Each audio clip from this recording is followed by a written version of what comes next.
Señor secretario, la cuenta. Señor presidente, en primer lugar, se ha recibido un oficio del señor ministro de Bienes Nacionales, por medio del cual responde una consulta efectuada por esta comisión acerca de la política general de transferencia de terrenos fiscales para la construcción de viviendas sociales u otros fines. Si quiere, le repartimos una copia a cada senador y la señora senadora. Pero ¿me envió el informe de los terrenos o solo No. Lo que se le consultó fue la política de transferencia. El otro tema es el retiro de los decretos. Ese es otro tema. Nosotros ayer tuvimos subcomisión de presupuesto de bienes nacionales y don Carlos le preguntó al ministro justamente por esto y él dio una explicación y en definitiva dijo que se está estudiando caso a caso y a la brevedad va a tener una respuesta. para que toda la gente que se le entregó haya que esperar? No, pero yo insistiría en que necesitamos la nómina. El Parlamento puede, de lo que se atrasó, de lo que, ¿por qué retiró? De lo que retiró, Sí. sí, Se le va a reiterar porque ya se le ha solicitado, se le va a reiterar. Lo que pasa es que yo personalmente estuve cuando se entregaron certificados, entonces la gente, y no es poca gente, las comunas harta, la Araucanía tiene harta. Vamos a reiterarle que al menos...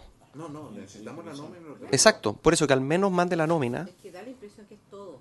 Nada más que usted se lo puede pedir a dos lados, perdón.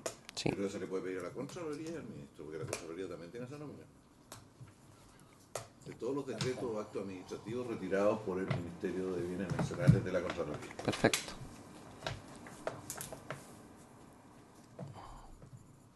Él ayer fue muy claro en decir de que la versión que dio la prensa no era lo que él había planteado, que él no estaba acusando nada, porque eso salió, Sí. sino que dijo, yo no tengo todos los datos para tomar decisiones y quiero tener más tiempo para tener los datos. Y parece razonable. Sí. Pero lo que salió en la prensa fue Que había de que esto estaba que el mal proceso asignado. estaba mal hecho. Sí. Sí, No, de bienes De nacionales. bienes nacionales. Sí. Que ayer estuvo Ya, con él en ¿qué comisión pasa? de presupuesto. Sí.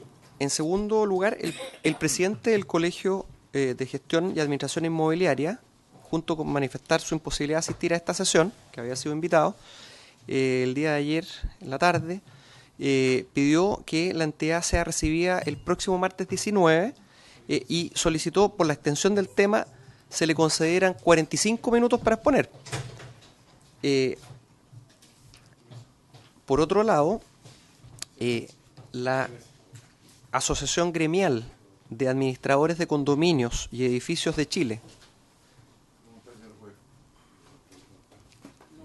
¿Sí? Adelante.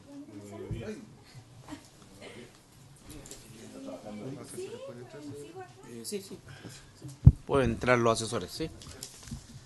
Señor presidente, entonces la Asociación Gremial de Administradores de Condominios y Edificios de Chile, que está en formación, por intermedio del asesor legislativo del senador señor Navarro, ha hecho llegar una petición para exponer también en la próxima sesión respecto del proyecto en tabla.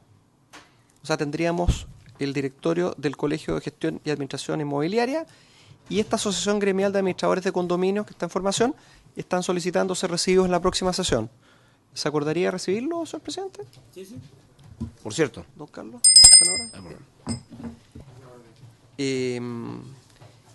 Eso sería la cuenta, señor presidente. Y se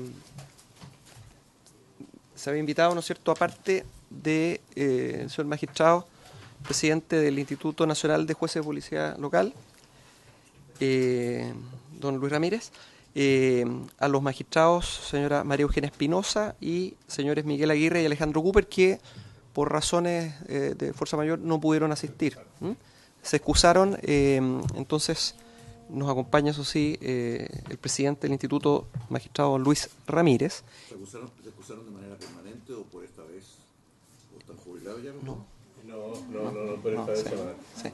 Y además entonces también la analista de la Biblioteca del Congreso Nacional, Verónica La Paz, expondrá sobre esta materia, señor presidente. Muy bien.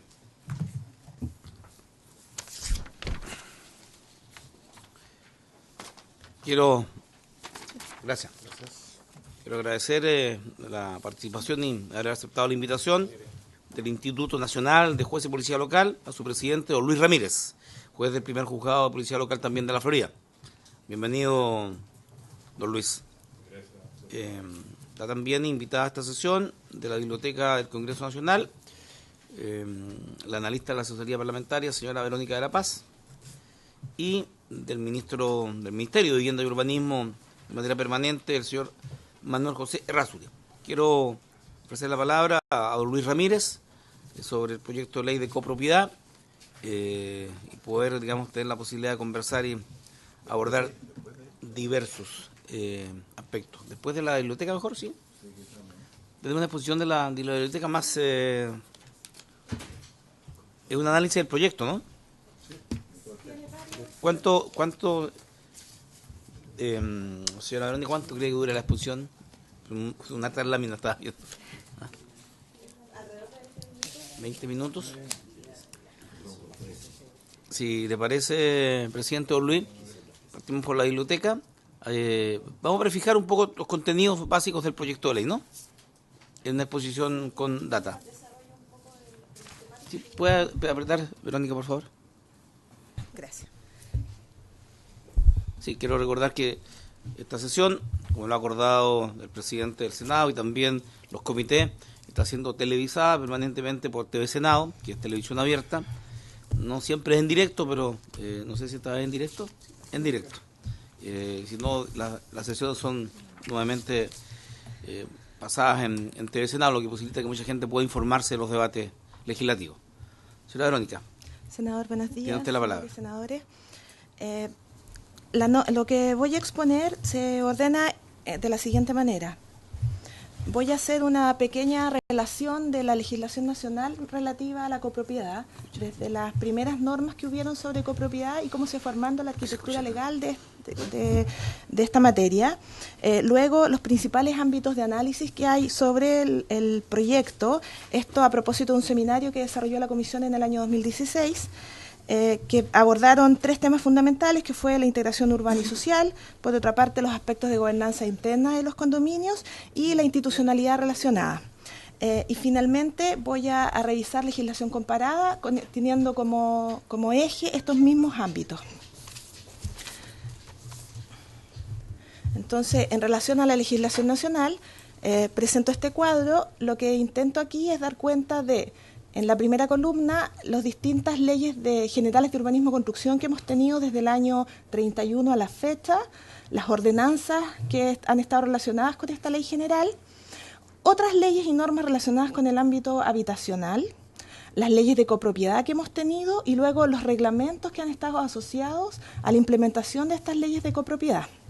En la parte inferior de la tabla está la parte más antigua y en la parte superior nos vamos aproximando a la fecha actual. Ahora, no entré en profundidad respecto de la norma que actualmente tenemos vigente porque esa es la materia de la discusión del proyecto, sino más bien para dar el contexto en el que esto se desarrollaba.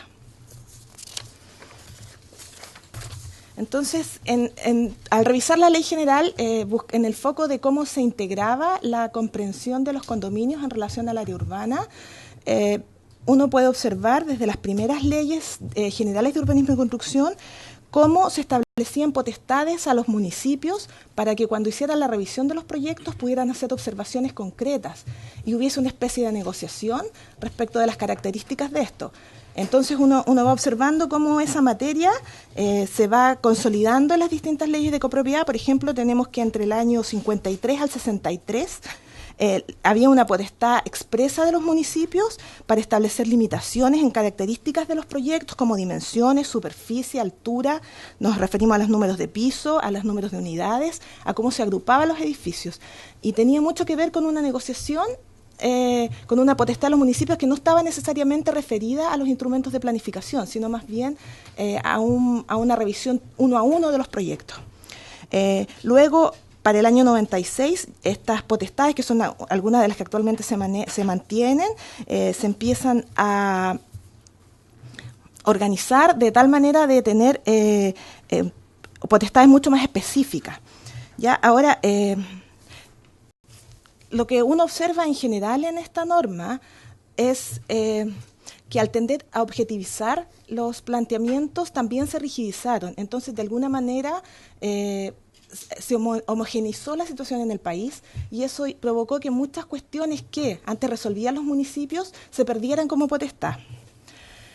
Entonces uno va mirando ese mismo correlato en los decretos y en las ordenanzas que acompañan las leyes generales.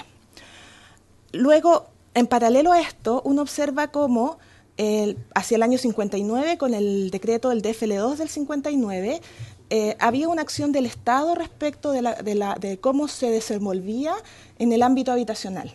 Entonces era una acción mucho más guiada, era el principal promotor de la vivienda y por lo tanto la acción de los privados quedaba muy circunscrita a lo que el Estado fuera haciendo. Una acción del Estado además que no estaba enfocada solamente en los sectores más vulnerables, sino que en una acción mucho más amplia y con un sentido con un sentido de ciudad respecto de los proyectos que se estaban elaborando. Entonces eran proyectos que no solamente tenían que ver con resolver un problema habitacional puntual, sino que tenían que ver con resolver un área urbana en general. Y eso uno lo observa en el plan habitacional propiamente tal y en las modificaciones que esto tuvo, que están en la tercera columna, y en los reglamentos que se fueron aplicando. Así, por ejemplo, los reglamentos describen muy estrictamente cómo tienen que ser estos proyectos en cuanto a calidad, en cuanto a materialidad, en cuanto a los espacios comunes que debían tener las distintas comunidades. Y esto no solamente resuelto por la vía de la copropiedad, sino que resuelto por la vía de la vida en común.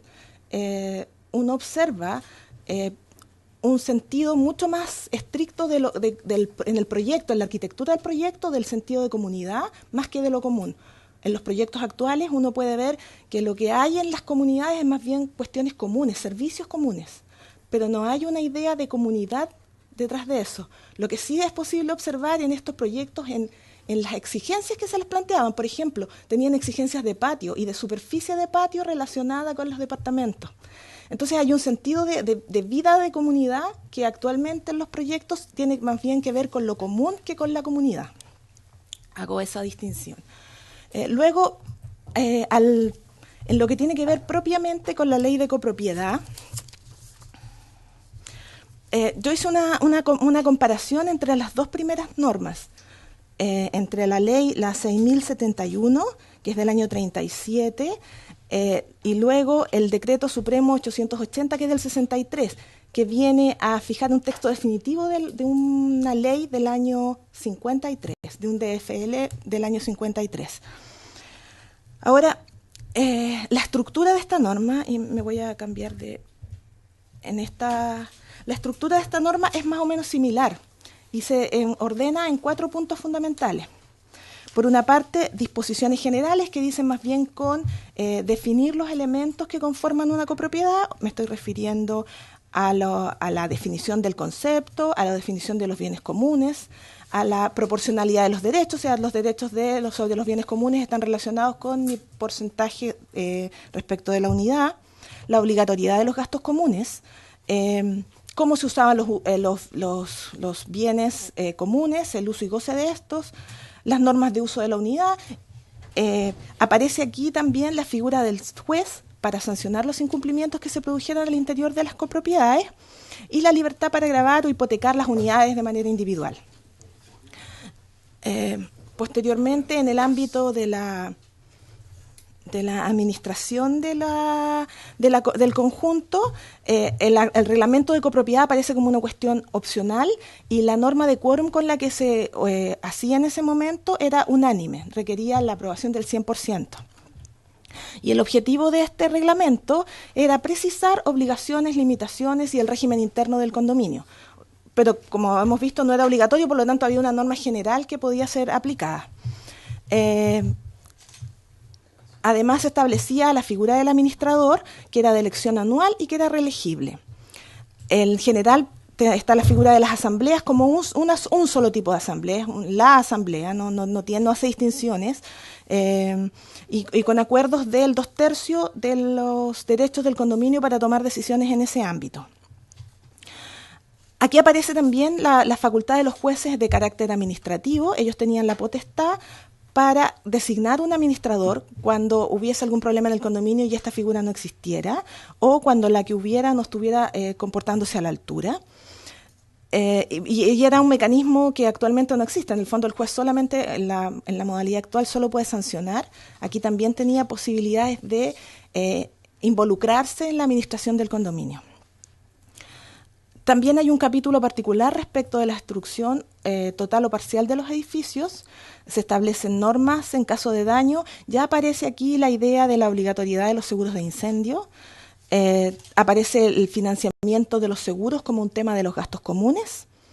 Estamos en un escenario en que los créditos hipotecarios no son la fórmula de financiamiento más común, entonces era la manera en que se resolvía.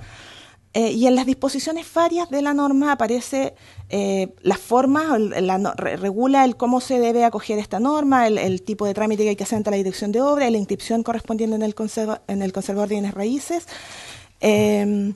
La obligatoriedad de constituir estas propiedades por departamento por piso y las normas de construcción y financiamiento relacionadas con este tipo de proyectos. Ahora, esta estructura de las leyes de copropiedad no varió mucho, sino hasta la ley 19.537. Lo que uno se encuentra ahí es básicamente profundizando en algunos temas o resolviendo con mayor precisión otros, pero básicamente es esa estructura de norma la que se mantuvo hasta el año 97. Entonces yo empecé a buscar en los reglamentos porque era bastante pobre en términos de la resolución y me encontré con algunos temas que han sido materia de la comisión y me parece interesante rescatar en los reglamentos que acompañan esta norma. Entonces tenemos un primer reglamento del año 37 y ahí se establece en concordancia con la norma, se profundiza en algunos aspectos de materialidad, de las formas del diseño de las unidades, se regulan cuestiones como el ancho de las escaleras, la distancia entre las escaleras y las unidades, materias que luego fueron transferidas a la Ley General de Urbanismo y Construcción. Se regulan vibraciones, un aspecto que me llamó bastante la atención, pero cuestiones de ese orden. Luego hay un decreto, el 1514 del año 65, en donde se regulan particularmente los proyectos vinculados a la Corporación de la Vivienda y nuevamente se profundiza en aspectos de diseño, algunas condiciones de planimetría y de la inscripción en los conservadores de bienes raíces y se hace hincapié en la obligación de los proyectos de distinguir entre los bienes nacionales de uso público y los terrenos de uso común dentro de los condominios. No había esta idea de los espacios cerrados en los condominios. Los proyectos de esa época reconoce más bien edificios sobre un espacio común abierto al resto de la comunidad, de la ciudad. Y aquí empiezan a aparecer esto que en los planos, al menos en términos de planimetría, tienen que empezar a ver estas distinciones. Y de aquí damos un salto al decreto 748 del 69, en donde empiezan a aparecer cuestiones que han sido materia de la discusión actual. Se establece la idea de la unanimidad como mecanismo de acuerdo y la calidad de los propietarios cuando tienen sus cuentas al día. No era cualquiera propietario, como había sido anteriormente, sino que ahora empieza a aparecer el tema del pago de los gastos comunes como un elemento que distingue. Y en lo principal, se establecen en esta norma responsabilidades de fiscalización y control de órganos del Estado. Entonces, en la Dirección de Industria, Comercio del Ministerio de Economía y Fomento y Reconstrucción, es el órgano que se encarga de la legalidad de las asambleas, de los acuerdos y de la administración del edificio. Teníamos una orgánica que se hacía cargo de revisar cómo funcionaban los condominios. Claro, un poco en esa...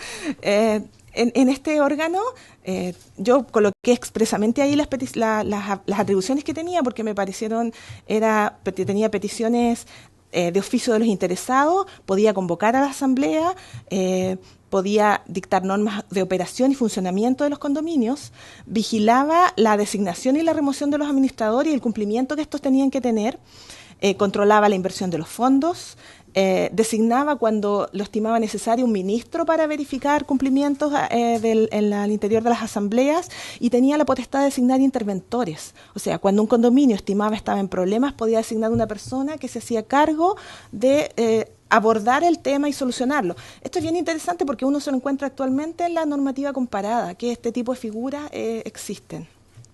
Ahora, esta misma entidad tenía a cargo llevar un registro de los administradores que debían tener condiciones similares a lo que eran los tutores o los curadores a cargo de personas. Ese nivel de complejidad se le asignaba a quien ejercía la función de administrador y además rendían fianza.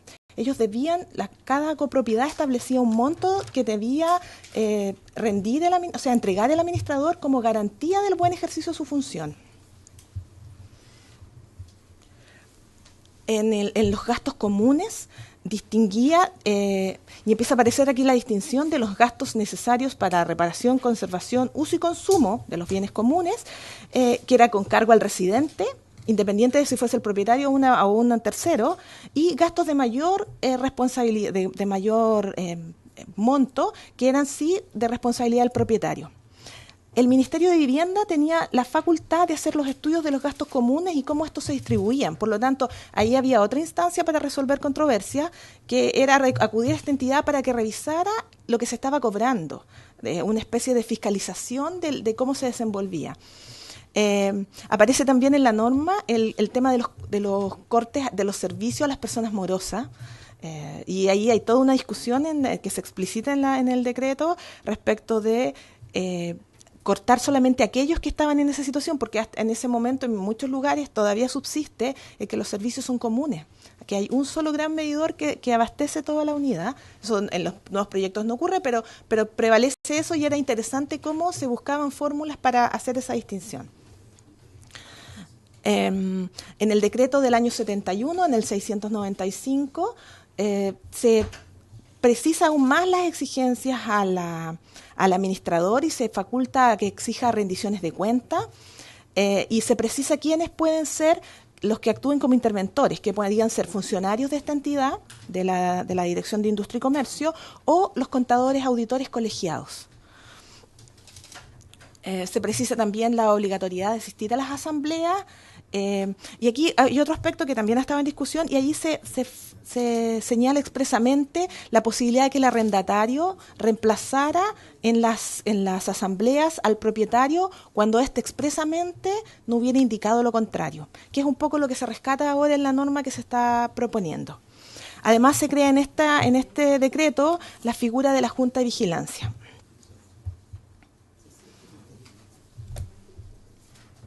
Estamos viendo cuándo se creó la Junta de Vigilancia. Señora Verónica, entonces, el 71. Sí, el 71. Se establecen requisitos para los administradores, además, la mayoría de edad, el no estar afectados de penas aflictivas, no haber sido removido de una administración anterior por causas de negligencia o dolo. Yo me parece que eso es muy relevante.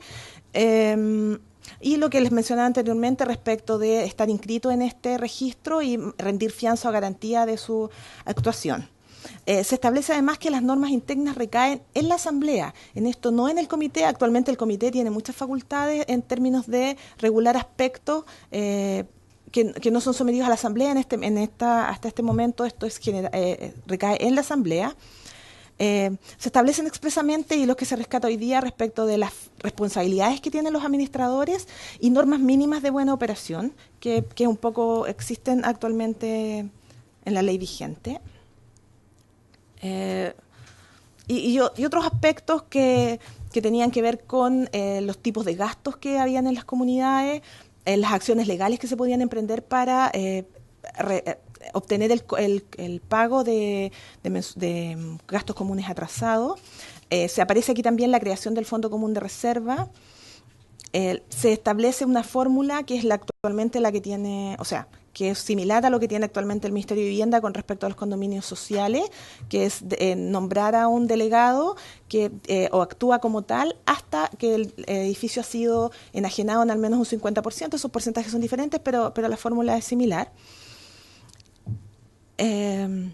Luego tenemos dos decretos más, que es el del año 1977, que establece normas de edificación, y aquí hay un cambio muy importante. Se establece hasta ese momento las leyes generales de urbanismo y construcción tenían el escenario que les había descrito. Aquí hay un cambio y los proyectos sometidos a esta norma empiezan a tener estándares mínimos. y esa distinción entre el estándar óptimo y las exigencias máximas, en el fondo, que tenía las normas anteriores, a establecer un estándar mínimo, cambia absolutamente la lógica con la que se desenvuelve. Las condiciones que empiezan a tener las edificaciones son distintas, y uno puede ver luego cómo eso se refleja en los 80, cuando empiezan a aparecer los subsidios, y a la calidad de las viviendas que empieza a entregarse. Y luego tenemos el actual decreto 46, que es el que establece el actual reglamento de la ley 19.537. Entonces, eso era a grandes rasgos la parte histórica de la que quería dar cuenta. Ahora voy a tratar de colocar en la mesa los principales aspectos que se discutieron en el seminario que se desarrolló en el mes de enero del año 2016. En ese seminario expusieron don Eduardo Bresciani, del Consejo de Desarrollo Urbano, un asesor del Ministerio de Vivienda, que desarrolló el tema de la institucionalidad, y la diputada Maya Fernández, que se hizo cargo de los temas de gobernanza interna. Entonces, yo ordené esos temas en base a las 3 presentaciones que hubieron. En aspectos de integración urbana y social, es un dato que el 20% de la población nacional habita en copropiedad, y es una forma creciente de habitación que debería incrementarse en el tiempo. La legislación nacional distingue distintas formas y tipos de condominio, según su forma, extensión, el número de unidades, la altura, uso, características, tienen usos y características y necesidades distintas. En esto tenemos una distinción de los condominios en función de las viviendas sociales, que también es una categoría de condominio. Y ahí hay un punto en que lo social continúa siendo la vivienda. Y cada vez aparecen más cuestiones, grupos vulnerables, cuyas viviendas no son viviendas sociales, y por lo tanto ahí empieza a aparecer un conflicto, cómo se hace cargo la norma de aquellas personas que sufren situaciones de vulnerabilidad y que las viviendas que habitan no son sociales. Y es un tema que va a empezar a hacerse muy visible, además, a propósito de que se están desarrollando condominios de integración, en donde se hacen convivir distintos grupos sociales, grupos vulnerables con grupos que no lo son. Todavía no hay experiencia, son proyectos muy nuevitos, pero ahí hay un desafío en términos de cuál va a ser el desarrollo de eso y qué complejidades adicionales va a traer en términos de la copropiedad, cuando hay cuestiones como los gastos comunes que la categoría habitual de condominios sociales no los tiene, por ejemplo. ¿Cómo va a resolverse eso? Es un desafío que se plantea a propósito de entender esta distinción de tipologías de condominio. Ahora, en ese seminario al que hago alusión, aparecieron los siguientes efectos negativos respecto de los condominios. Se habló de la segregación urbana que provocan, como un condominio, al ser un territorio homogéneo, de similares características, que se instala sobre el resto del territorio de la ciudad, sin consideraciones a los entornos de lo que allí ocurre, privatiza servicios, provoca servicios diferenciados, genera problemas de acceso, seguridad, esa discusión de hasta dónde es lo mío propio respecto de lo que es del resto de la ciudad. Hay una privatización del aspecto urbano. Más adelante tengo una imagen de un condominio en la Florida que tiene 8 hectáreas. Es un ejemplo de cómo el tamaño de esa envergadura afecta toda la relación con el resto de la ciudad. El tejido urbano se ve interrumpido con una superficie privatizada de esa envergadura. Y como esto ha empezado a colocar en discusión de las personas esta pérdida del sentido de lo público, de la importancia del espacio público como el espacio que construye la comunidad, la sociedad en general. Otro aspecto que aparece en la discusión son los temas de gobernanza interna. Estos condominios de gran tamaño y complejidad empiezan a tener necesidades que empiezan a ser equivalentes a otro tipo de unidades territoriales. Un condominio de 8 hectáreas, que traigo nuevamente a colación, necesita resolver cuestiones como la basura, por ejemplo, con tanta complejidad como lo tienen que hacer algunos municipios, sin tener ni las atribuciones ni los recursos necesarios para poder hacerse cargo de este tipo de servicios. Entonces comenzamos a tener unidades que empiezan a tener condiciones de gobernabilidad interna y enmarcar interrelaciones que escapan a la conceptualización que uno hace en la ley general, la ley de copropiedad respecto de los tipos de cuestiones que va a tener que resolver. Esto plantea preguntas por el tipo de reglas, obligaciones, normas de convivencia y la escala con la que se debería abordar esto.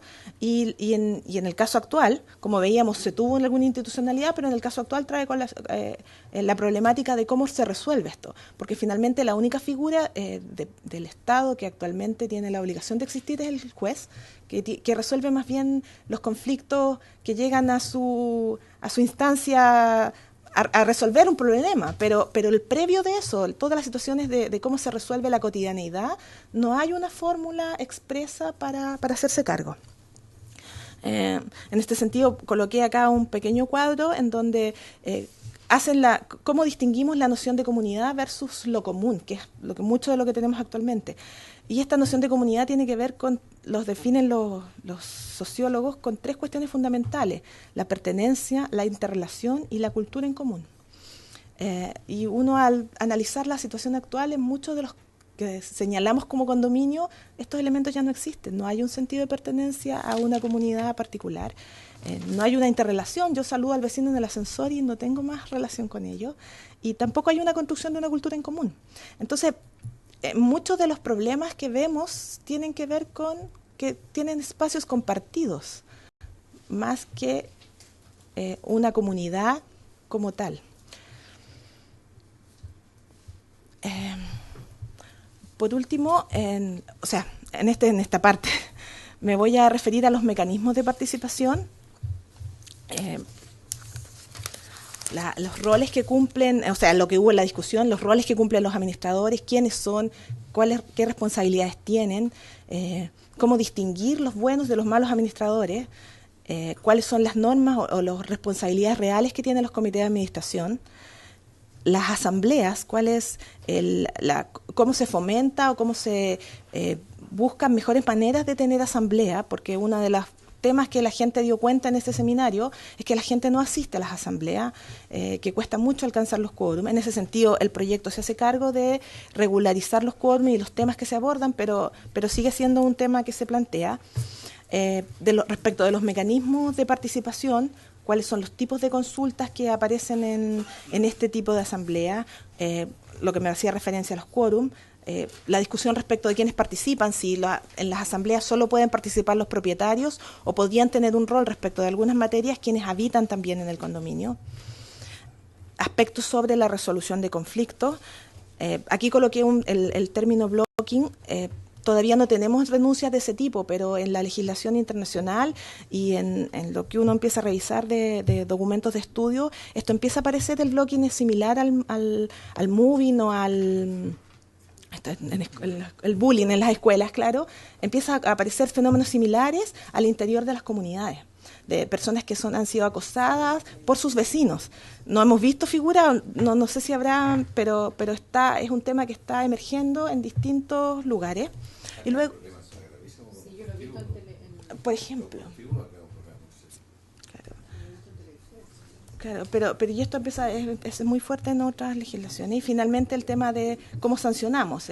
Las sanciones que pueden ser internas, que pueden haber fórmulas de control entre pares en el fondo, o aquellas que necesitan ser escaladas en otras instancias. Aquí hacía mención al condominio que le señalaba. De estas dimensiones estamos hablando, de estas características de proyecto y de cómo esto irrumpe en su homogeneidad, en su servicio, con la trama urbana.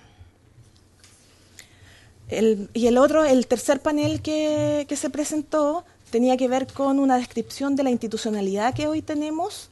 Mi Ministerio de Vivienda, que tiene un rol normativo, dicta las normas, los reglamentos, administra los registros de los ascensores y tiene programas de apoyo financiero destinados principalmente a aquella vivienda que calificamos como vivienda social. Hacía mención por eso a grupos vulnerables que no necesariamente habitan en viviendas sociales. La Dirección de Desarrollo Urbano es el ente dependiente del Ministerio que se encarga de todo lo que tiene que ver con el ámbito de edificación y construcción. Y luego el Serviu, que tiene, respecto a los condominios sociales, la disposición de recursos para intervenir sobre ellos, como también la de generar la figura de los administradores provisionales. Los gobiernos regionales juegan un rol aquí solamente como disponer recursos para proyectos que participen en el ámbito. Los municipios en términos teóricos tienen la posibilidad de actuar como un rol de árbitro-arbitrador en las disyuntivas que se presenten, sin embargo solo algunos municipios abordan esta responsabilidad. Las direcciones de obras aplican la revisión de los proyectos y la aplicación del régimen de copropiedad, pero eso tiene que ver con el proyecto, no con el desenvolvimiento de la vida en interior de los condominios. Los juzgados se relacionan en el tema de los conflictos vecinales o entre los copropietarios o entre los administrados con su administrador. Y finalmente, en algunos municipios existe esta figura de la unidad de vivienda, pero no es obligatoria, por lo tanto hay distintas categorías en los distintos municipios del país respecto de aquellos que pueden hacerse cargo de esta materia, con otros que no lo abordan.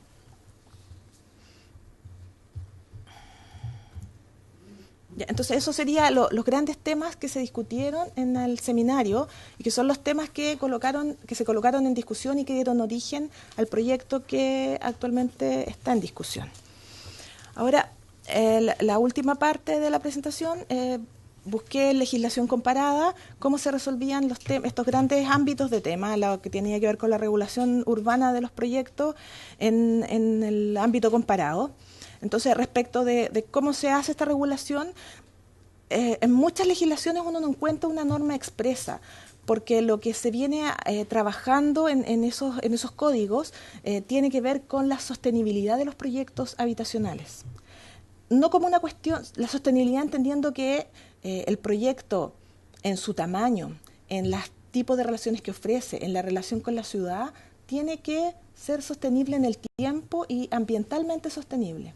La legislación española, la legislación francesa no dicen expresamente vamos a regular los condominios. Hablan de que el proyecto tiene que ser sostenible y si es sostenible tiene que ser capaz de insertarse en la trama urbana, tiene que ser capaz de tener servicios ambientalmente adecuados, tiene que tener un tamaño que le permita a las personas vivir sin conflictos, porque eso es parte de la sostenibilidad que plantean. Entonces, en muchos casos no es que la materia no esté regulada, sino que está regulada de manera general para todos los proyectos. No hay una norma específica que diga condominios o se refiera a la vivienda colectiva. Ahora, el otro tema que hay que tener presente en términos de la legislación comparada es que la copropiedad es una forma de vivienda colectiva en otros contextos. Las cooperativas son una forma en otros lugares para definir vida en común. Los cohousings están haciéndose una forma habitual y están particularmente referidas a la resolución de la vivienda para grupos particulares, adultos mayores que deciden vivir todos juntos, que compran en estas cooperativas una participación para vivir en una vivienda, participación que luego se vende y viene otra persona, pero viven de una forma particular, con servicios comunes. Ese tipo de formas de vivienda, todo lo que tiene que ver con la vivienda social en otros países, en Francia, en Alemania, también tiene formas cooperativas de resolverse o administradas la vivienda no como un bien individual, sino que a través de fórmulas de arriendo, de manera de que es un privado o el propio Estado el que tiene un grupo de vivienda y por lo tanto se hace cargo de su mantención. Entonces, la copropiedad no necesariamente el que no encuentre una norma específica significa que no está regulado, sino que está regulado todo, por lo tanto no hay normas que hagan la distinción. De viviendas tuteladas, por ejemplo, figuras así como las viviendas tuteladas. Y viviendas similares a las viviendas tuteladas, pero de personas que no necesitan ese tipo de tutela, pero sí quieren vivir con pares, quieren tener servicios comunes, no quieren tener una gran casa y hacerse cargo de una gran mantención, sino que prefieren un pequeño departamento y un comedor común con otras personas en similar situación. Y en esto uno encuentra entonces regulaciones que tienen que ver con la vivienda colectiva más bien, o con propiamente en una norma de edificación. En otros países está regulado a través de normas contenidas en la propia ley de copropiedad y en terceros países en terceras normas urbanas. Entonces, por ejemplo, en el caso de México, el Código de Edificación regula tipologías, exigencias urbanas y limitaciones a los proyectos de vivienda colectiva que buscan garantizar la integración urbana de los proyectos. Y además en las normas propiamente de copropiedad, se regulan aspectos de construcción de la superficie de las unidades, de cómo son las circulaciones internas, de cuáles son las características de las zonas comunes, de cómo se resuelven cuestiones de funcionamiento de los condominios, por ejemplo, la recolección de basura, dónde se acumula, quién la gestiona, cómo se mueve en el interior del conjunto. En el caso de Colombia, no hay, en el Código de Edificación no aparece expresamente, pero hay una norma que es la reforma urbana, y en la reforma urbana se establece que todos los proyectos tienen una forma de definirse a través de mecanismos participativos. Por lo tanto, obligadamente eso da cuenta de que para que un proyecto se instale tiene que tener el beneplácito de la comunidad en que se va a colocar, y eso obliga a que las características del proyecto sean mediadas con el municipio y con los vecinos del sector. Además, la ley de propiedad horizontal establece exigencias y características de los condominios y sus espacios interiores. En el caso de Australia, que fue uno de los pocos países en que encontré una figura de esta naturaleza, hay una planificación ambiental del Estado que se hace cargo del tema de la vivienda colectiva y regula la calidad de cada unidad y la calidad y el diseño. En pocas normativas en que se regula el diseño de las edificaciones, el diseño de las unidades y el diseño de los conjuntos. Y se regula la calidad de las unidades, se establecen objetivos y procesos en el sistema de planificación de los proyectos. Hay una categoría particular de arquitectos con un registro que se hace cargo de este tipo de proyectos. No cualquier profesional puede participar de ello. Y hay en el interior de cada municipio hay un grupo que revisa los proyectos y que revisa todos estos aspectos ambientales y de sostenibilidad de los proyectos y de la calidad del diseño de los proyectos que se están entregando en vivienda.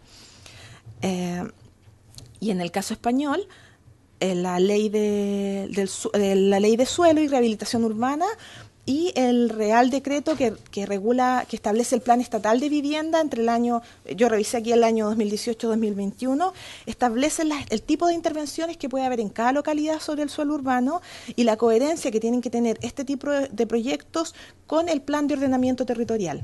Entonces, en una comuna en donde el tipo de desarrollo establece ciertas condiciones, los proyectos per se, todos, vayan en copropiedad o no, tienen que estar acorde a estas limitaciones.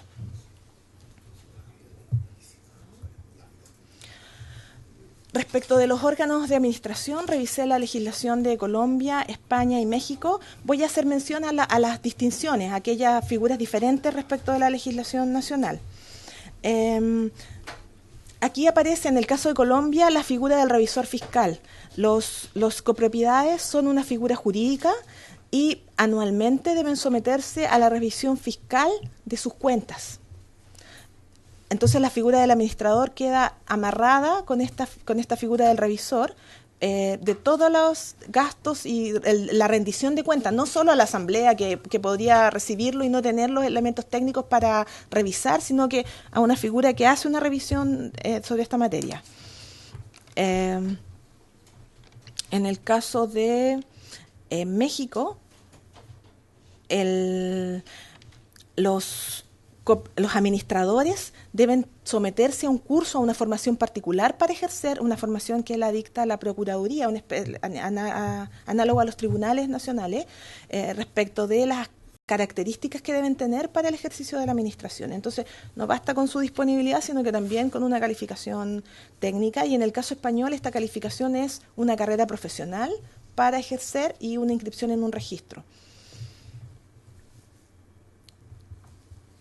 Respecto de los tipos de asamblea que hay en estas legislaciones y los tipos de quórum que se establecen, en el caso de Colombia existen las reuniones que les llaman, que son análogas a las asambleas, la posibilidad de establecer reuniones no presenciales, una figura así como una especie de comunicación por correo, y también decisiones por escrito, la posibilidad de que se haga una votación y vaya alguien puerta a puerta sacando el beneplácito o la manifestación de las personas. Los quórum en general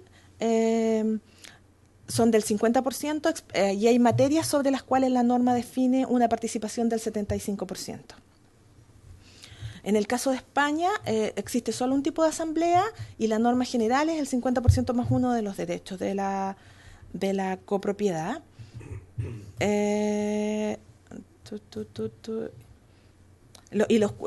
Establecen distintos quórum de participación, de un tercio, de simple mayoría, 3/5 del total de las cuotas del condominio. Y en el caso de México hace una distinción similar a la nacional respecto de las asambleas ordinarias y extraordinarias, y el quórum es el 50% más uno de los derechos.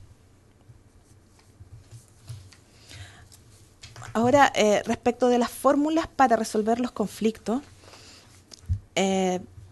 en el caso de México, tanto la Secretaría de Desarrollo Urbano y Vivienda, que viene a ser un órgano como el Ministerio de Vivienda, como los ayuntamientos o los municipios tienen potestades para resolver conflictos al interior, además del Poder Judicial que actúa cuando los conflictos se judicializan. En el caso de las herramientas que tienen los ayuntamientos, ellos pueden, cada municipio, dictar un reglamento general de condominio con disposiciones particulares en términos del área en la que se habita. Además, tienen la obligación de tener programas de cultura condominal, le llaman, que en el fondo son programas educacionales respecto de la vida en condominio. Y además, el administrador municipal tiene el carácter de síndico municipal y es quien está encargado de implementar procedimientos arbitrales para resolver controversias al interior de los condominios. Entonces, hay una fórmula municipal para resolver problemas. En el caso de Colombia, volvemos a hacer mención a la figura del revisor fiscal y está implementado en todos los municipios de manera obligatoria los mecanismos alternos de solución de conflictos, que son en el fondo mecanismos de justicia vecinal que buscan generar fórmulas de conciliación antes de judicializar los problemas. Y además, al interior de cada condominio existe un comité de vivienda que busca que los problemas cotidianos puedan resolverse en un grupo, una especie de hombres buenos, lo que uno entendería en las fórmulas nacionales, en donde se busca que haya una fórmula de resolución al interior de la comunidad, distinta del comité de administración, que ve aspecto administrativo, y del propio administrador. Finalmente, aquí en el caso de Francia, existe una fórmula para declarar condominios en problemas. Cuando en un condominio hay un monto, los pagos morosos superan el 25% o el 15% en caso de aquellas que son de más de 200 unidades, inmediatamente se activa un protocolo de intervención que tiene que ver con que el juez de la comuna designa un administrador judicial que hace una evaluación de la situación, genera un plan de pagos y de resolución de los temas. Es una especie de declaración de quiebra, entonces le permite congelar los cobros de los gastos que tengan pendientes para poder resolver la situación, y acto seguido se genera la figura del administrador provisional, que ya tiene un plazo más largo que el administrador judicial, que solo hace la evaluación. Este otro es un tercer actor que entra a resolver y tiene plazos de desempeño entre 6 y 18 meses para volver a colocar el condominio en condiciones de funcionamiento adecuadas. Además, cuando hay conflictos, la conciliación es un paso obligatorio, entonces los conflictos no se pueden judicializar si antes no se optó a los procedimientos de conciliación. Paralelamente a esto, hay un registro nacional de condominios, que es un registro en línea, en donde cada administrador tiene la obligación de inscribir información respecto del condominio, y está en línea la información de quienes conforman la propiedad, de las características que tiene, de los datos financieros con los cuales se administra el condominio, del cumplimiento de los sellos o las certificaciones que sean obligatorias para el conjunto.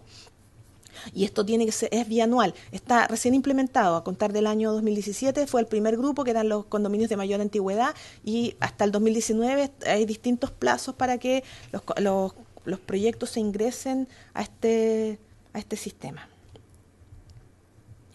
Eso era. Muchas gracias. Sí, gracias, señora Verónica, que es la analista asesora parlamentaria de la Biblioteca del Congreso Nacional. Senador Montes, tiene usted la palabra. No, yo solamente quiero felicitar por el trabajo, creo que es una cuestión muy completa, un análisis muy completo, y que va a servir mucho para todo el trabajo, especialmente en el debate en particular. Quisiera pedirle que agregara un capítulo, y el capítulo de la evolución de los programas públicos, porque los programas públicos dan bastantes señales de cuán conciencia tiene el Estado del problema que tiene que enfrentar. Y esto ha sido muy difícil, yo creo que, si no recuerdo mal, fue por ahí por el 97, 1997, que están paralelo a la ley, que están los primeros programas. Antes no había nada. Y creo que eso es importante. Los puntos de quiebre, de lo que yo conozco de esto, es clave.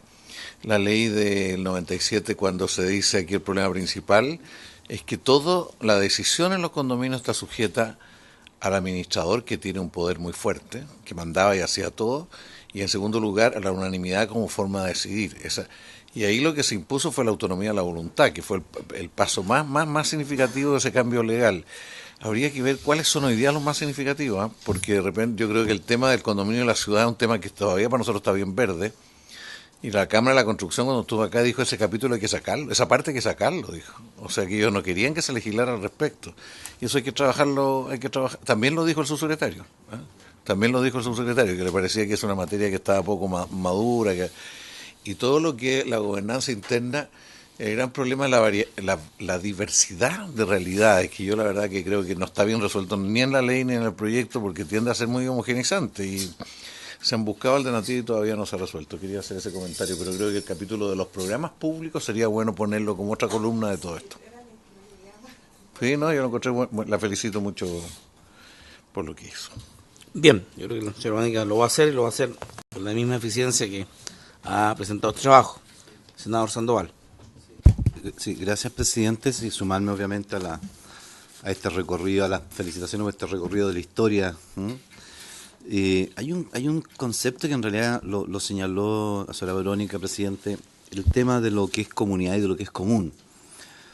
Pareciera ser que en realidad en nuestra realidad la comunidad se construye fundamentalmente para lograr el objetivo, pero logrado el objetivo desaparece la comunidad y volvemos a lo común. Entonces, hay ahí evidentemente un vacío, y uno lo ve en esta construcción de condominio, de esa ausencia de ese sentimiento de comunidad, y cada uno, a pesar de estar obligadamente dentro de un espacio común, cada uno desarrolla individualmente su propia realidad, ¿ya? Y yo creo que es un tema, como dijo usted, un poquito sociológico, que habrá que analizarlo, porque se está promoviendo algo que en definitiva al final del día no resulta lo que se quería, solamente es un instrumento para el medio, a pesar de todas las ventajas que tiene, ¿verdad?, la iniciativa de desarrollo en materia de condominios, presidente. Muchas gracias. Senadora Aravena, tiene usted la palabra. Primero felicitar también a nuestra profesional, muy buena la construcción de la historia, y yo me voy a volver a retomar lo que plantea el senador, esto del sentido de comunidad, pero básicamente, y desde lo que uno no sabe, estaba consultando al senador Montes, que sabe bastante más que yo este tema, y hay un aspecto que yo creo que es necesario analizar, que tiene que ver, y esto es más que nada para el Ministerio de la Vivienda, que es difícil tener sentido de unidad y de comunidad cuando en el fondo soy comunidad cuando recibo mi casa o mi título, pero antes, en el proceso anterior, no había un trabajo, digamos, anterior, porque probablemente cuando se trabajó con cooperativas, y en mi región hay varias y muy exitosas experiencias, había un trabajo desde que juntaban los recursos, de que proyectaban cierto su modelo de vivienda, entonces había un trabajo unitario que probablemente era de varios años. Entonces, efectivamente hacen sentido de unidad, pero quizás al conocernos cuando ya tenemos, digamos, nuestra casa y nos entregan nuestro título, quizás un poco tarde, y en ese sentido no lo sé en la práctica si es posible, pero igual habría que evaluar el cómo efectivamente se trabajan los temas que tú has planteado. Y por otro lado, me voy a recordar del arquitecto que estuvo el otro día acá, que planteó que hemos construido desde lo individual. O sea, si bien se les entregan espacios comunes, la realidad es que siempre se ha trabajado con una mirada de metros cuadrados individuales por familia, y quizás se le ha dificultado, o sea, no se ha hecho hincapié en este trabajo que la arquitectura también puede de alguna manera incorporar, que es el tema común, no solamente espacios comunes como pasillos, decías tú, ascensores, etcétera, sino que ahora, por otro lado, y eso es indudable, ha habido un cambio de la sociedad de cada día más individualista y eso no es responsabilidad de los condominios. Pero si los países desarrollados, como los ejemplos que nos ha estado dando acá, están retomando, digamos, la vida comunitaria, incluso en la vejez, yo creo que nosotros como desde el punto de vista de la política pública igual tenemos que ver cómo nos vamos acercando, porque sin duda que afecta el cómo yo planifico la política pública, el cómo finalmente la gente la aplica en su vida diaria. Así que eso sí, muchas gracias por el trabajo igual. Gracias, senadora. Senador Soria. Un poco, no he sido muy estudioso de estos sistemas en mi vida, pero he tenido que gobernar casi 50 años y yo creo que un poco la experiencia que a nosotros no nos ha incomodado es cosas que son realmente comunes. O sea, dividirla. Y cuando digo dividirla para el condominio, para la casa, que es lo normal. O sea, yo estoy hablando acá como se está legislando, pero en Iquique es nato. Es como, por ejemplo, hablar de la basura. La basura, lo lógico y normal es que sea el sistema de basura de la ciudad, que se llama una propuesta pública, que algunos municipios lo hacen directo, pero hay una sola persona que lo hace. Y el basural es uno, y la saca basura cada 2 días, según lo que se acuerda en esa ciudad. Entonces, eso ya es una cosa que no entra a discusión mayor del condominio, sino que a dónde debe dejar cada uno de los miembros del condominio su basura. Y después viene una empresa y se lo lleva. Y eso tiene que ver con la municipalidad. El área verde igual.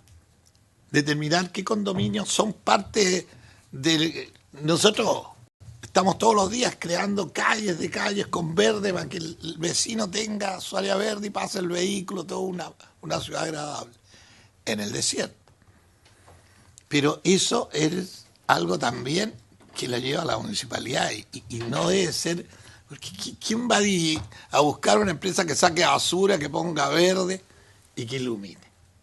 Eso es nato de la ciudad, del gobierno local. No sé, discusión adentro del condominio, que es como en mi interior de mi casa, pero el alrededor, la vida en comunidad con la ciudad, el conjunto de las dos cosas, también es municipal. O sea, hay varias cosas que yo te lo escuché, que en otros países lo tienen de otros, pero yo creo que es complicación. Hay que ir al mundo moderno, rápido, y el condominio, entonces, sus reuniones son para la convivencia de ellos en ese condominio. Y termino diciendo que yo tengo entendido que la norma ha ido siempre en Chile a que sean los planos reguladores los que determinan en él su plan seccional, su plan de barrio mismo, está todo aprobadito. Y el director de obra debe manejar. Quizás si hay que fortalecer algo aquí, son las direcciones de obra que tienen poco personal. Y termino diciendo que yo creo que nosotros deberíamos de esto partir, yo lo propongo al señor presidente, a los colegas, que nosotros discutimos como 1 mes y medio sobre... ¿Cómo se llama? ¿Ah? Lo del hoyito. Pavimentación. O sea, yo creo que aquí no hay ni rediscusión. La pavimentación, lo único que hay que hacer en el presupuesto del próximo año... ¿Ah? No, ni siquiera plata. Me voy a decir que vámonos por ahí nomás. Porque a nosotros no nos pasa nada y tenemos que apechugar todos los municipios. Teníamos que apechugar. Entonces, yo lo que considero ahí, que nosotros, bueno, había que resolver un problema que estaba latente, pero eso en el próximo presupuesto debe pasar a las municipalidades chilenas. Toda la plata que nosotros le damos a Servio, y el Servio tiene que ser la entidad que que hace casas, que busca la mejor casa para los chilenos, pero quienes deben de manejar en las regiones es la comuna. O sea, los éxitos de los países, y como digo, soy poco estudioso, porque yo partí a los 23 años siendo alcalde, no me leí ninguna de las normas, pero me recorrí parte del mundo viendo la praxis.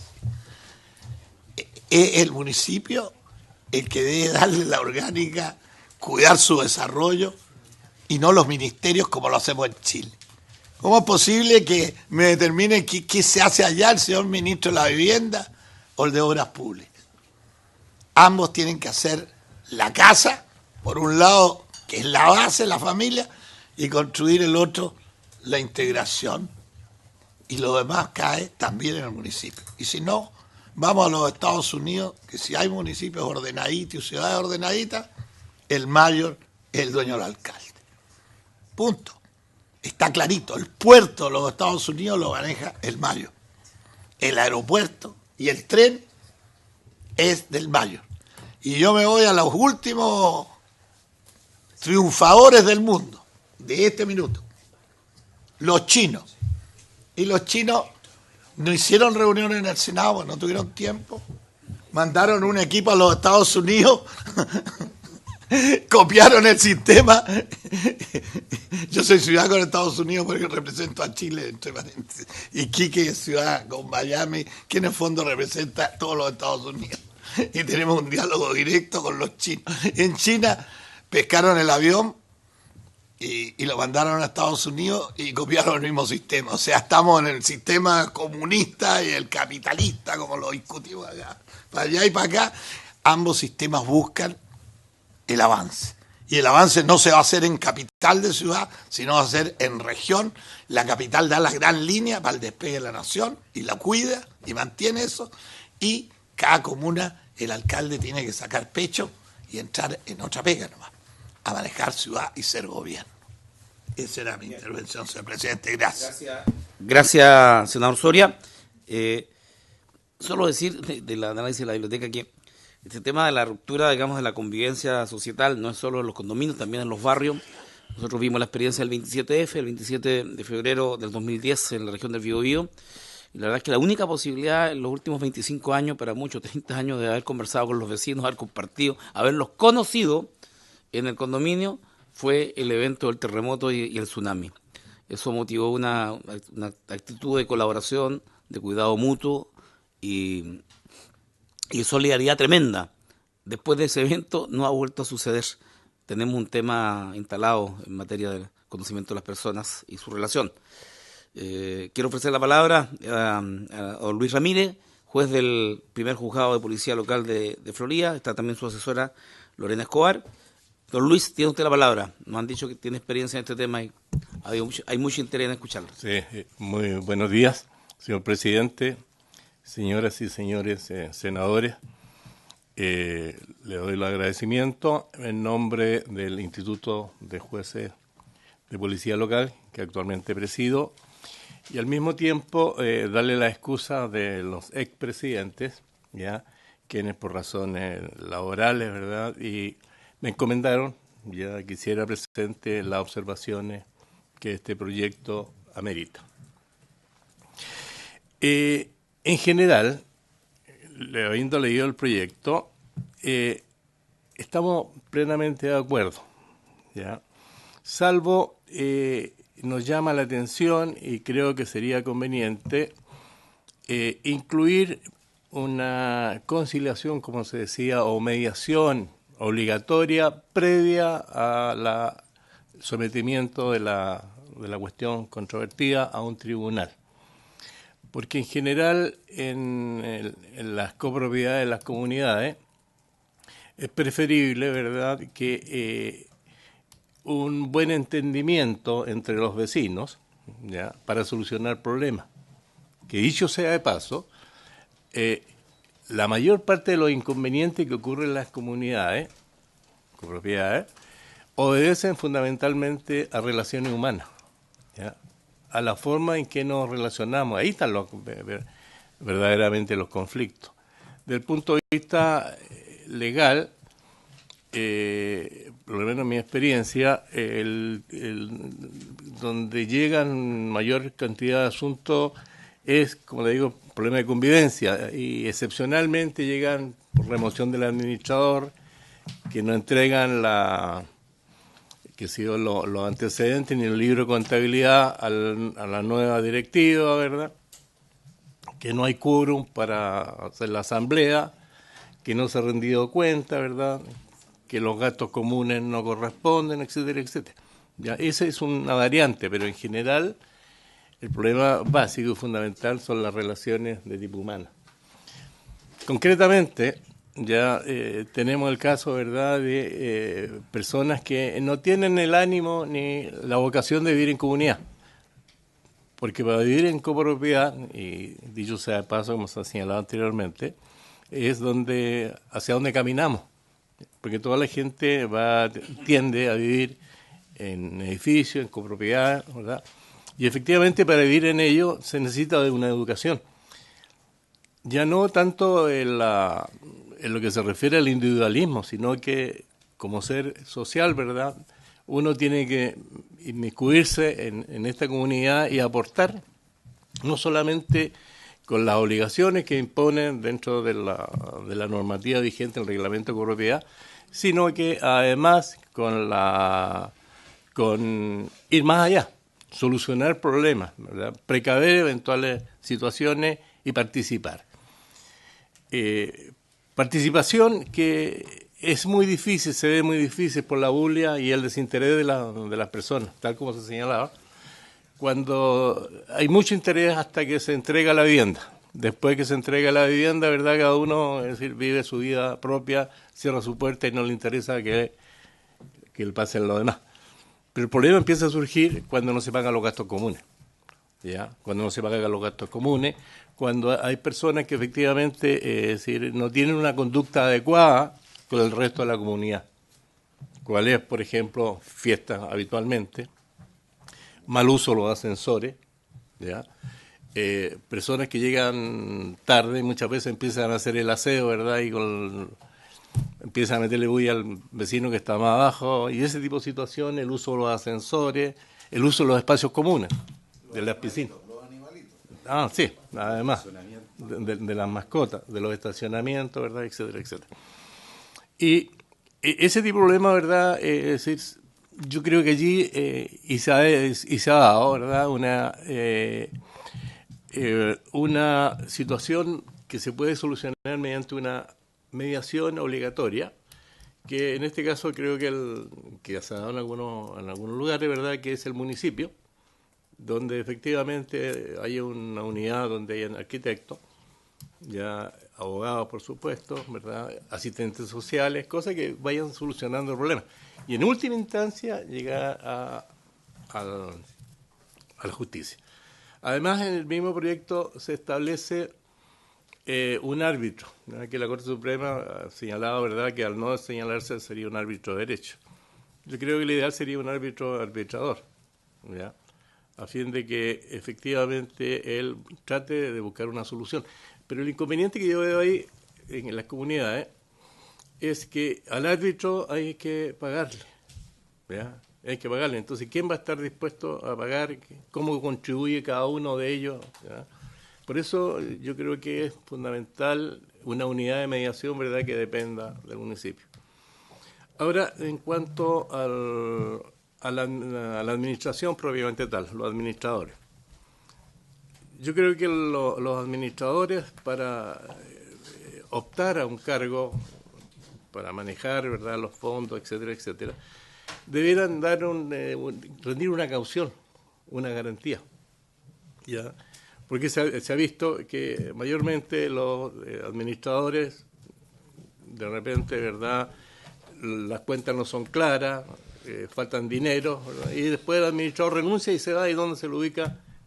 No hay dónde ubicarlo, y efectivamente queda con un tremendo detrimento económico la comunidad.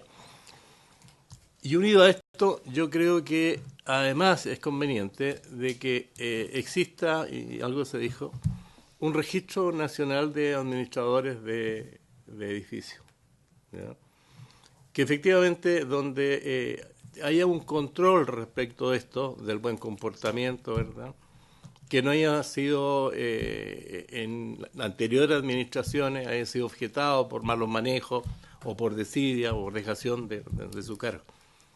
Cosa de que efectivamente las personas que quieran elegir, o por último el juez en determinado momento le corresponde elegir un administrador, tenga una referencia seria, objetiva, de que efectivamente quién puede ejercer la función de administrador.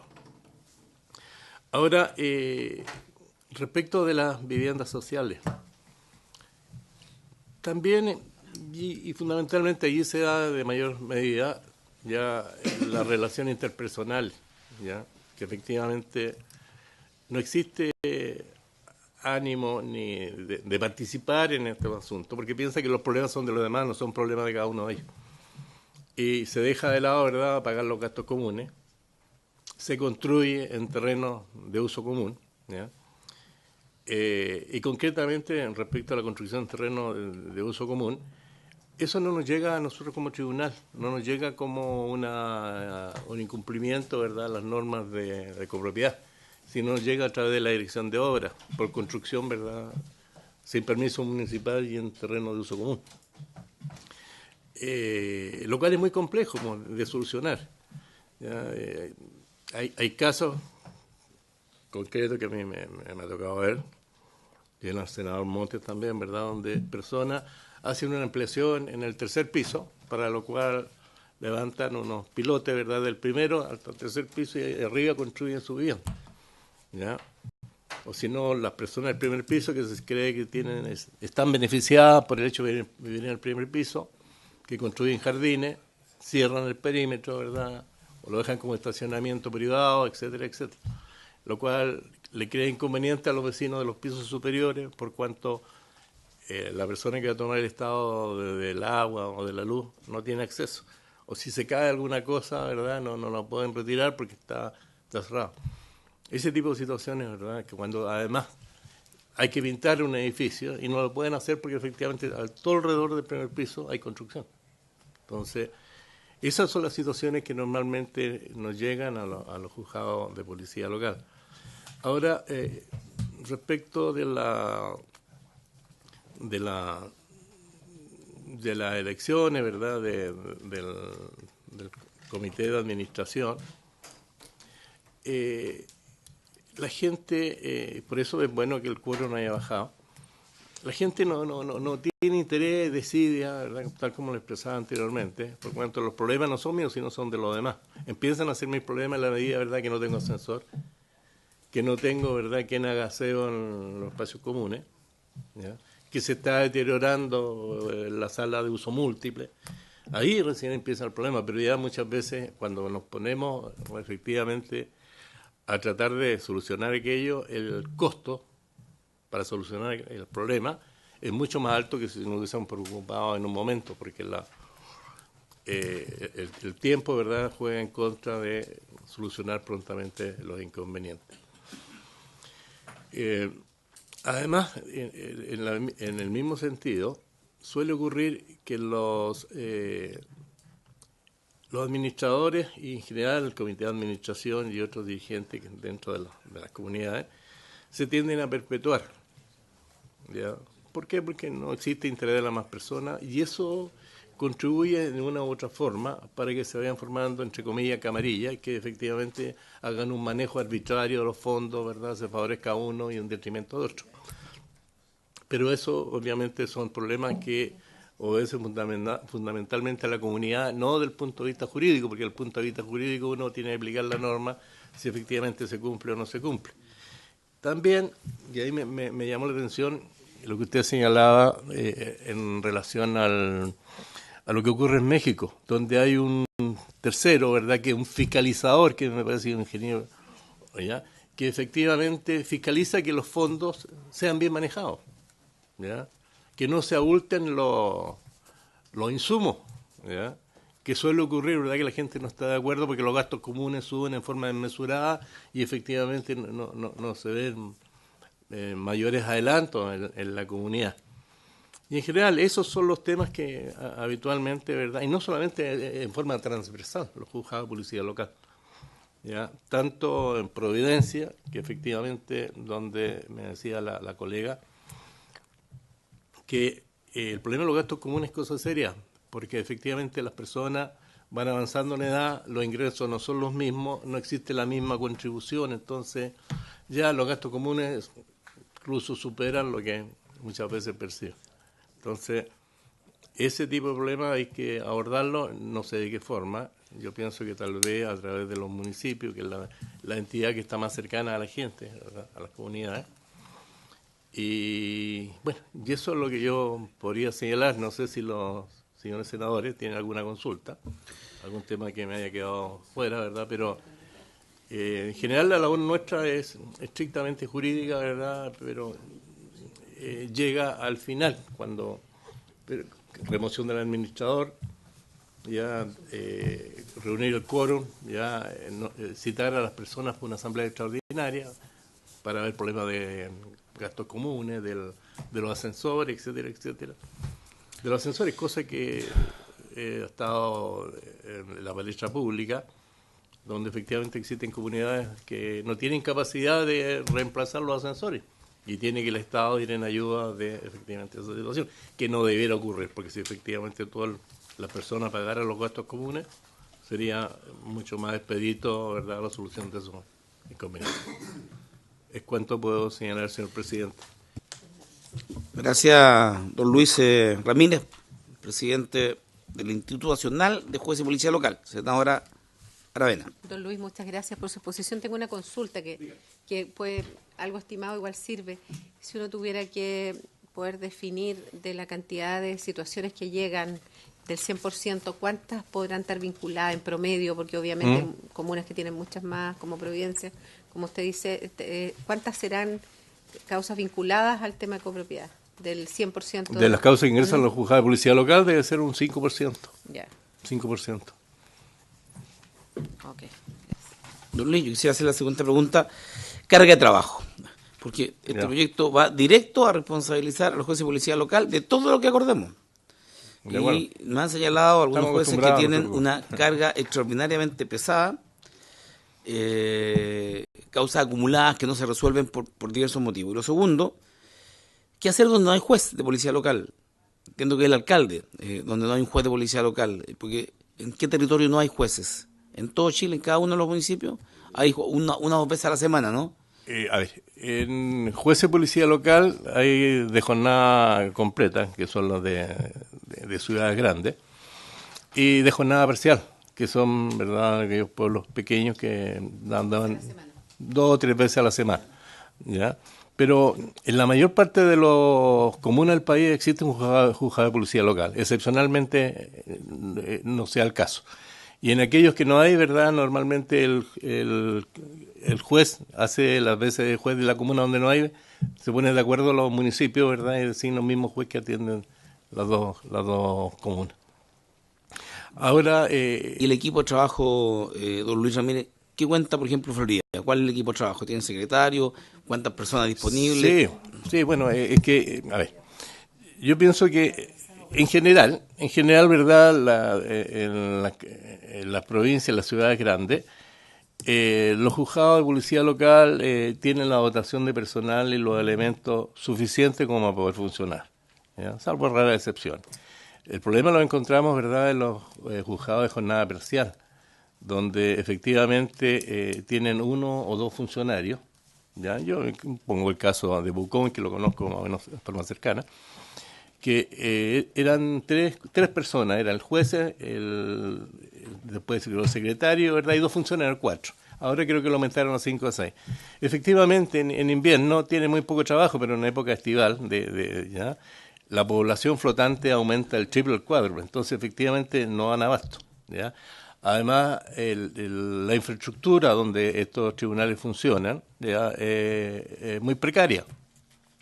Muchas veces los equipos computacionales son de mala calidad. Ya el Internet, si llega, también es de muy mala calidad, lo cual impide muchas veces, ¿verdad?, ejecutar un buen trabajo. por carecer de los medios y los elementos idóneos, ¿verdad?, para desarrollar la actividad. Senador Carlos Montes. No, yo una cosa previa. Yo todo el tema de bajar los quórum para tomar decisiones, creo que hay que tener mucho cuidado. Hay que hacer una diferenciación en los condominios que son solo de vivienda, en lugares de valor homogéneo, de los condominios que son una combinación de locales comerciales con departamentos. Porque ahí, como esto, el voto es proporcional al avalúo, los edificios, los primeros pisos en el centro, por ejemplo, tienen un tremendo valor los locales comerciales. Entonces basta que se asocien con 2 o 3 departamentos para que hagan lo que quieran. Y este es un tema que hay que tener mucho cuidado de equilibrarlo. No es así cuando son un valor relativamente homogéneo los avalúos. Pero quiero hacer ese comentario porque esto no es solo bajar los quórum, hay que quizás diferenciar situaciones. No, yo le quería preguntar, señor juez, el tema me tocó un caso, Puente Alto, el Nocedal, que yo mismo lo denuncié a una persona que hizo una ampliación, no hacia atrás, sino hacia adelante, o sea, tomó el pasillo, o sea, realmente era una agresión a toda la comunidad. Lo denuncié, y lo denuncié 2 o 3 veces, hasta que al final la dirección de obra hizo la inspección, hizo un informe, fue al juez de policía local, el juez de policía local sancionó. Pero ahí topamos, porque después de eso venía demolición. Entonces, la demolición no depende de la decisión del alcalde. Entonces el alcalde, por no generarse problemas, lo posterga, y en ese caso ya es un descontrol total, porque todos están ampliados hacia atrás, pero no había ninguno hacia adelante. Entonces, el argumento del juez y el argumento de la dirección de obra es que no tiene facultad, que eso depende del alcalde. Eso se ha pensado en alguna modificación, porque sería distinto de que el juez le dijera a la dirección de obra tiene que demoler. Es distinto, que dijera tiene que demoler, no que pase por una intermediación política. La resolución del tribunal, ¿verdad?, ordena efectivamente demoler, pero quien lleva a cabo el acto administrativo, ¿verdad?, es un decreto alcaldicio y generalmente, o sea, previo informe de la dirección de obra, ¿verdad?, con la resolución que uno dicta, pero que en el departamento de operaciones el que materialmente tiene que hacer la demolición de las construcciones irregulares. Entonces el Consejo no estaría haciendo su trabajo porque finalmente se hay una orden de demoler y el alcalde no cumple. Bueno, ahí... No, es que hay un vacío aquí, esto ojalá que lo resolviéramos, porque por lo menos tiene que ser una notable abandono de deberes o algo en esa dirección de parte del alcalde cuando no cumple la decisión del juez. Claro. Otra cosa, el costo que seguramente va a decir obvio, pero es decir, si la resolución del tribunal, ¿verdad?, es demoler, pero materialmente el alcalde, el que dicta el decreto, ¿verdad?, para que la autoridad administrativa lleve a cabo el asunto, ¿no? Sí. Cuando uno paga las multas, cuando aplican multas, ¿cómo se hace la...? Ya. ¿En tu caso? Hay que distinguir. No, hay que distinguir. A ver, en general, la facultad que tenemos los jueces, para quienes no pagan las multas, ¿verdad?, tenemos a premios, ¿ya?, a premios personales, cuál es la reclusión nocturna, ¿ya?, la reclusión diaria, ¿verdad?, y esas son fundamentalmente, ¿verdad?, la persona... y anotarlo en el registro de multas no pagadas, para que efectivamente en un determinado momento, ¿verdad?, cuando vayan a renovar el permiso de circulación o vayan a renovar su licencia de conducir, se encuentren que efectivamente no lo pueden hacer porque tienen una multa pendiente. Respecto a este tema de la reclusión nocturna, es particularmente irritante de que una persona, estoy poniendo el caso de Providencia, la señora Los Gatitos, que además una gran profesional, que dio la pelea por sus gatos. Bueno, fue una noche a la cárcel. Hoy día la sociedad chilena cuestiona innumerables actos de colusión, de delitos, que están muy lejos de terminar en la cárcel. La colusión de las farmas han terminado con cursos de convivencia comunitaria. Y se da con el tema de que un juez de policía local puede determinar un día o varios días de reclusión nocturna y en circunstancias que otros delincuentes con millonarios desfalcos o colusiones que han dañado mucho la economía doméstica de las personas, no terminan ninguna.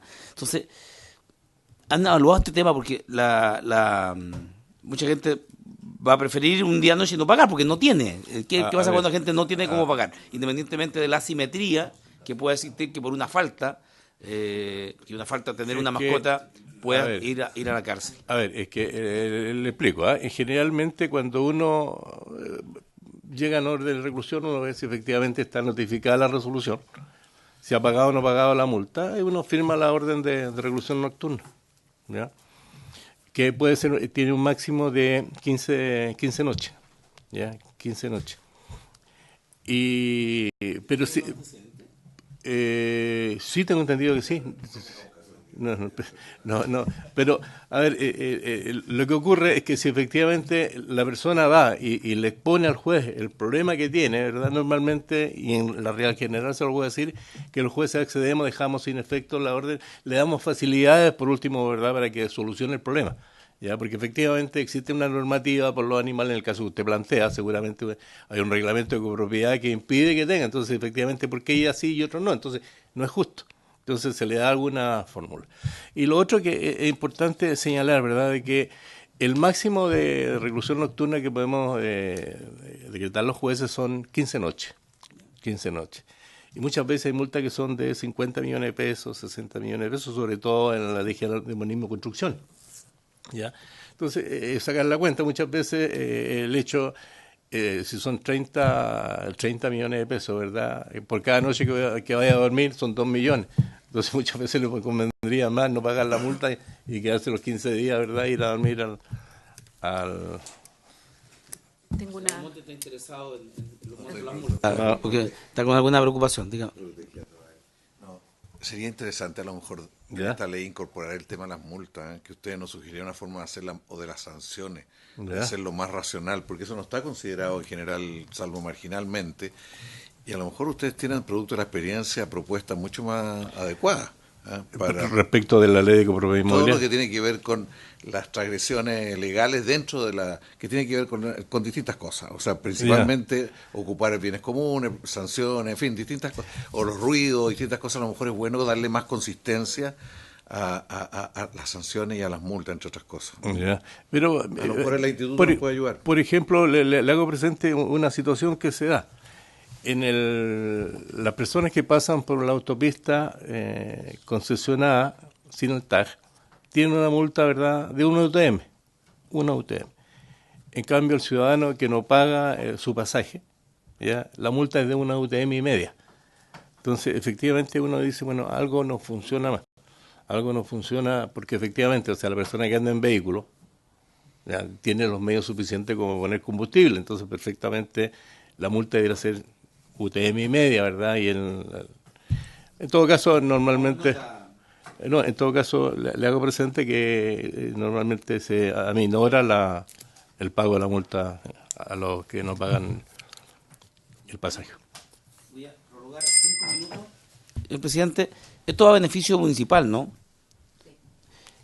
A propósito de los fotorradares, que un tiempo un poquito perverso respecto de... Y en algunas comunas en particular, hay mucha parte al que cruza por la comuna, y como va a beneficio fiscal, municipal, sí. Hay quienes piensan, a veces equivocadamente, otras veces con cierta razonabilidad, de que hay un cierto incentivo a la recaudación por este tema. No es el caso de los condominios, donde son situaciones extraordinarias, donde la gente, más que interesarle que el vecino pague una multa, lo que interesa es que cese el factor de molestia. Y a veces pagan la multa y sigue, ¿me explico? Y sigue igual, no varía la conducta. Y este es el viejo tema de decir de por qué una persona que tiene ingresos superiores a 5 millones de pesos paga el mismo parte de un conductor que tiene un ingreso muy básico. Pagan exactamente lo mismo y por tanto el incentivo para el que puede pagar la multa no existe. O sea, el desincentivo del pago de la multa no existe. Y para poder despejar esa variable, porque en definitiva, cuando vamos a meter el tema de cómo regular y establecer las sanciones, como decía el senador Monte, vamos a requerir de mucha experiencia, porque esto no se resuelve en base a normativa, se resuelve en base, comité de mediación, cómo se hace para establecer condiciones que busquen resolver el problema de fondo, no el establecimiento de la multa o medida alternativa, sino que a la comunidad lo que interesa es que el vecino molestoso cese, y en algunos casos están por expulsarlo del condominio, y se realizan acciones bastante temerarias para que se vayan. Si no lo logramos controlar mediante un mecanismo de regulación, la gente tiende a actuar de manera más directa. Señor presidente. Sí, es natural, como usted señala, ¿verdad? Respecto, la mayor parte de las multas están establecidas en beneficio municipal, porque se supone, ¿verdad?, que quien se preocupa del mantenimiento, ¿verdad?, de las vías, la mayor parte de los casos corresponde al municipio, de la señalización de tránsito también. Ahora, respecto de un proyecto de ley que está en discusión, que es el CATI, que es el Centro Automatizado del Tratamiento de Infracciones, allí las multas van a beneficio fiscal. ¿Ya? Y bueno, eso también tengo entendido que ciertos alcaldes, ¿verdad?, que están un poco inconformes con aquello, por cuanto, es decir, todo el peso de la regulación, ¿verdad?, recae en los municipios, sin embargo no hay una retribución por el trabajo que se realiza. Senador Carlos Montes. Y luego, senador Sandoval. Sí, estamos terminando ya. No, muy Sí. bien. Sandoval, disculpe. Está el senador David Sandoval. Senador Sandoval. Luego el senador Montes. Sí, gracias, presidente. No, una consulta, en varias ocasiones se ha planteado existencia de este registro nacional de administradores, ¿ya? Usted también lo planteó como una iniciativa que habría que incorporar en este proyecto por la significación que tiene. Además hay muchos temas asociados a la seguridad, mucho dinero y además temas asociados también a la propia seguridad del condominio, que han habido casos sobre ese particular. Eso me gustaría más que nada, tengo una opinión acotada, porque creo que no está en el proyecto, no está en la ley, no está en este proyecto, tengo entendido. Y lo último, perdón, hay una sentencia de la Corte de Apelaciones de Santiago respecto de que las mascotas no puede prohibirle un reglamento de copropiedad. Pero en los hechos se han aplicado multas en base a ese reglamento, señor presidente. Es que respecto a las mascotas, sí, efectivamente, ¿verdad?, existe una ordenanza o un reglamento que impide la tenencia de mascotas, y ya no se impugna a través de la vía judicial, tiene plena validez, y ahí hay que aplicarlo. Ahora, del registro de administradores, ¿ya? Yo creo que uno como magistrado no puede dar reglas para decir cómo se hace o no se hace, lo que sí un poco ve la necesidad, porque se han visto comunidades que pierden sumas importantes de dinero, ¿verdad?, porque el administrador era una persona que supuestamente tenía toda una infraestructura, una oficina de contabilidad para llevar a cabo esto. Sin embargo, a los 2 años, 3 años, ¿verdad?, se dan cuenta que en los gastos comunes o hay una serie de antecedentes contables que no son fidedignos.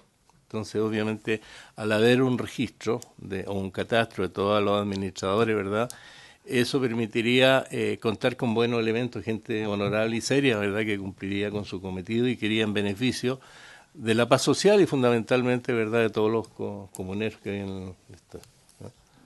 Bien, senador Carlos Montes.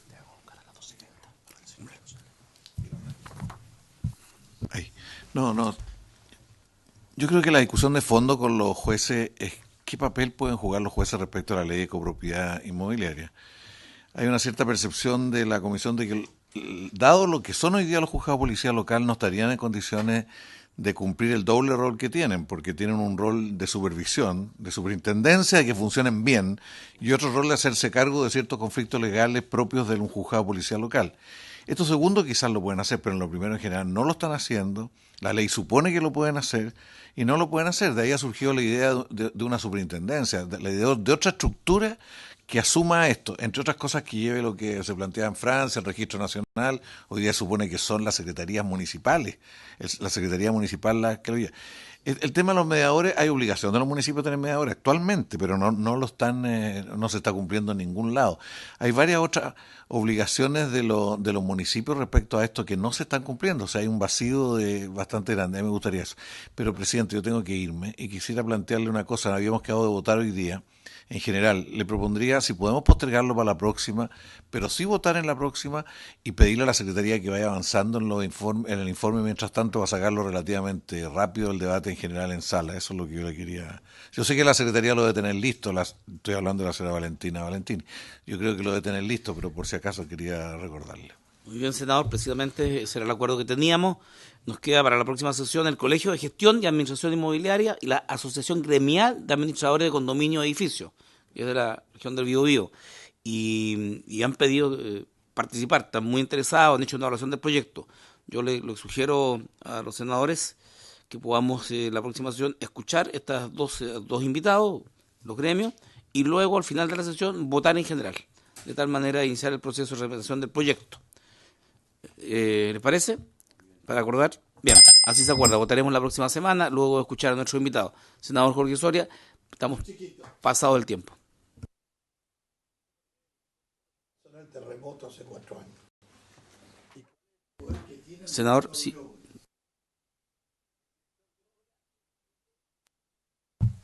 Simplemente decretó que se fueran al suelo alrededor de 60 edificios. O sea, al director de obra hay que darle funciones nomás. Y él las ejerce, él revisó 2 o 3 edificios que se caían. Y la mayoría era la misma línea. Por lo tanto, la tendencia era que hacía otro terremoto, 60 edificios iban al suelo. Primera vez en la historia de Chile que se votan los edificios. El Estado, nadie reclamó, ni el ministro, ni el presidente. Y se respetó. Y yo también, como alcalde, respeté al director de obra hace 4 años atrás. Y él me dijo, no me va a votar. Temió que yo lo votara. ¿Cómo te voy a votar si la ley tú me dices que eso me llevó la ley? Mire, alcalde, yo tengo facultad. Y yo creo que hay que votarlo. Usted no me echa. No, yo no opino, le dije. Si tú tienes tu facultad, cúmplela.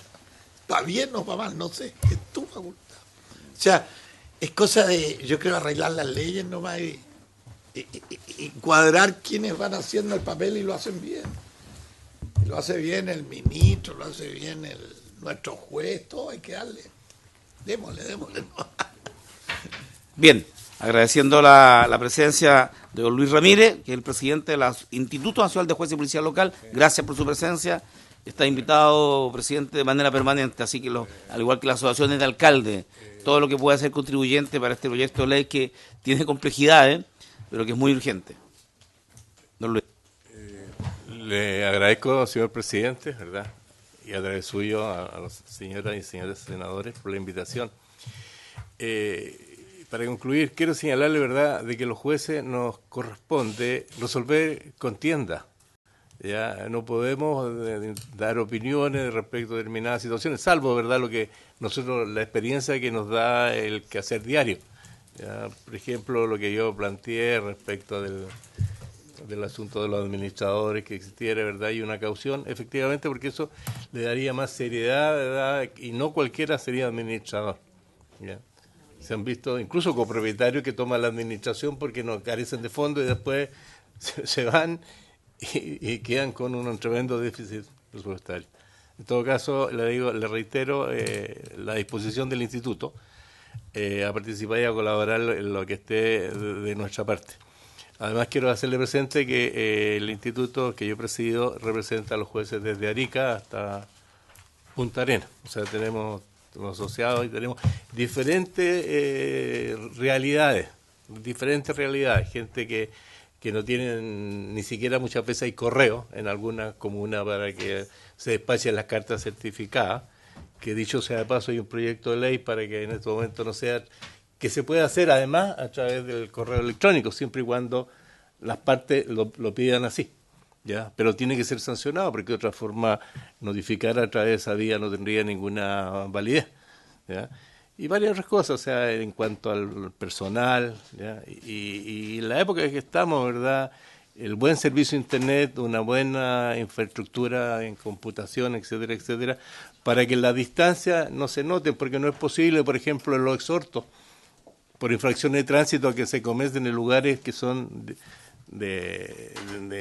distinto al que vive, se demoran 3 meses, 4 meses, porque la ida al correo, que devuelva, ida al correo, etcétera, etcétera. Y el correo, la carta certificada es cara, cerca de 800.000 pesos vale la carta certificada. Y le digo, en el caso nuestro, los que tenemos TAG, por ejemplo, son 1.500, así unos altos de personas que son citadas.